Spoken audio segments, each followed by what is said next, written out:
And so I just come back once more to the motivation for why you now do so much stuff.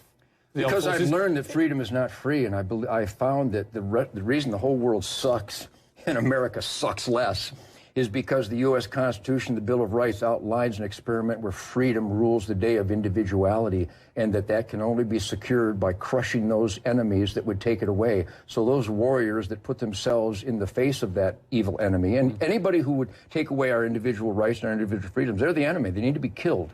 And the guys that went over and did that, they paid the ultimate sacrifice. For a man who is a patriot, who purports to love his country, that was quite shocking disrespect to your president. Let me put it in official CNN Piers Morgan interview terms. Shall I? Yes. My limey friend? Yes. Anybody that wants to disarm me can drop dead. Anybody that wants to make me unarmed and helpless, people that want to literally create the proven places where more innocents are killed, called gun-free zones, we're going to beat you. We're going to vote you out of office or suck on my machine gun. You can take it whichever way you want. Much as I'd love to suck on your machine gun, the whole point of your defense is that a lot of people do drop dead precisely because you are armed to the teeth, and you'd like everybody else to be. Not true at all. 80 people. Write this down. See, you're so rich. You write this down. 80 people a day die in America from gunshots. And 75 of them to 78 of them, statistics by the Uniform Crime Report by the FBI and the UN Study on Violent Crime, 78 of those 80 are let out of their cages by corrupt judges and prosecutors who know that recidivism is out of control, know that they'll commit the crimes again, and they let them walk through plea bargaining, early release, and programs. They still Kiss my ass. Yeah. Where you have the most armed citizens in America, you have the lowest violent crime rate. Where you have the worst gun control, you have the highest crime rate. Piers, choose one. Do you want a lot of crime? We have it.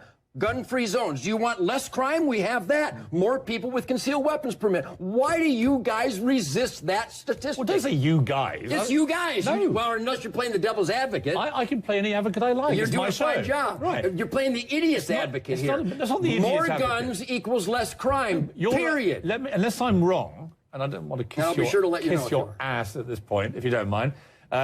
Unless I'm wrong with your argument, well, you're basically saying that 90% of the gun crime comes from people let out of prison. It's 96%, by the way, but go ahead. But they still have to get access to firearms.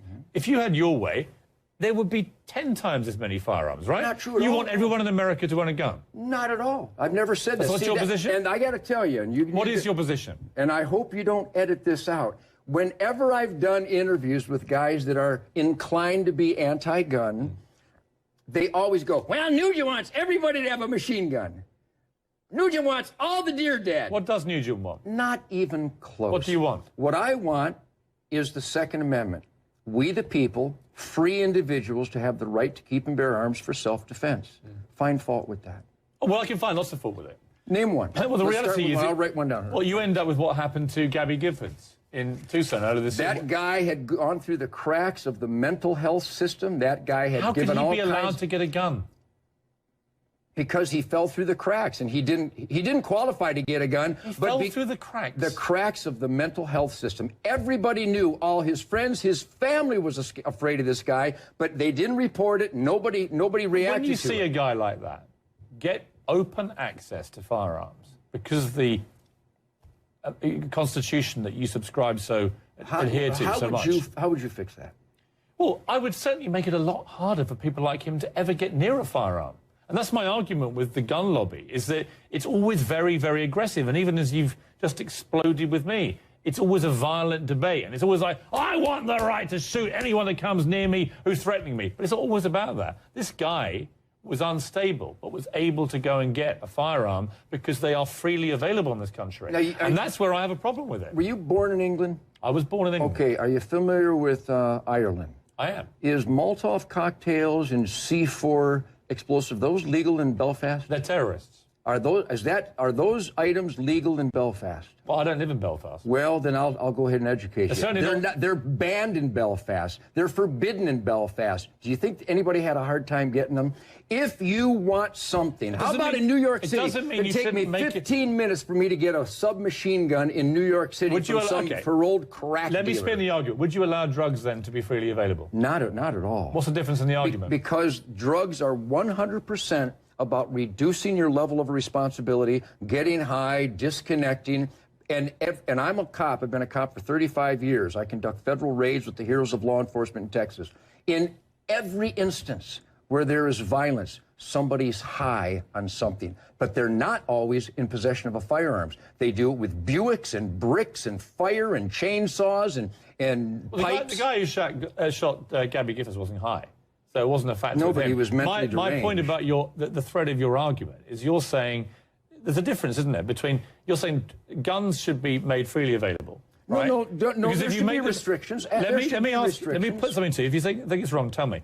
They should be made available with some restrictions, but not many, from the gun lobby arguments I've read. Which exists right now. The reason is if you made them illegal, they'd all be freely available anyway. But with drugs, you say do not make them freely available, make them illegal, even though you know and I know that drives them underground and probably more people get access to them. Piers, What's the difference? I don't know why you guys either don't study the information or you just resist it. I think you're resisting it. In America, where you have more citizens with guns on their person, you have a dramatic reduction in violent crime. In those areas called gun-free zones, you have a outrageous increase in the loss of innocent lives. That's the choice. Which one would you make? And in America, legally owned guns are used millions of times a year to save innocent lives. You certainly don't believe in calling 911 to stop evil in your home, do you? You don't believe that being unarmed and helpless is a desirable condition? You think unarmed and helpless is something you can control over me? That's weird. Well, you're putting a lot of words into my mouth. What I do believe is where you dramatically increase the prevalence of guns, more people will die from guns. No, and false. You don't believe that. Not only do I believe the FBI doesn't believe it. The FBI recent report, in those jurisdictions where more people have concealed weapons permits, that doesn't mean a gun in the truck or in the safe. It means a gun in their belt. In those jurisdictions, you have not only a dramatic decrease in violent crime, but a personal assault type crimes, carjacking, rape, home invasions. They don't just go down, Pierce. They go away. Now that you know that, why wouldn't you help me create more safe areas? When we come back, we'll talk about what we're supposed to be talking about, which is President Obama. Are you an American citizen now? Not yet. Well, I'll help you. A British citizen. You're just hanging out with me as a feather in your cap. It's probably putting me off. Somebody bring him a gun. Are you an American? Were you born here? Hopelessly, yes. I've got a feeling you probably were. Yeah, good feeling. Hard to imagine you being born anywhere else. You have some instincts. Are you a predator? I have friends that hate guns. This doesn't but I'm going to fix them. But Ted, it's a quaint old thing where if there aren't any guns, nobody gets shot. And if there isn't any water, no one will drown. Tell you what, you work on the guns and stop the gun. You're right. I work on the water so no one drowns anymore. You're right. I'll see you at noon. It's impossible. If there is no water, nobody does drown. Wow. You're right. Then let's ban water, Piers. There's no sunshine. Bridge nobody over gets sunburned. Get lost. You're weird. That's impossible. You can't ban water and you can't ban guns. Can't do it. Why would you ban water? To stop the drownings. We want the poor fat children to Now you're just being facetious. No, I'm being absolute. If you can ban guns, I'll ban water. If you can get rid of guns, I'll get rid of water. I don't necessarily want to ban guns. Impossible. What I don't like is the kind of violent rhetoric of the gun lobby to say that their way is the only way. And actually, all these statistical... Well, let me put it this way, really loving. My way is the only way. How gentle was that? My way is about I, as a free man, have the right to defend myself. And I got to tell you, I'm scared to death of people like you who might tell me I'm not allowed to defend myself. Because write this down. I am allowed to defend myself. I didn't say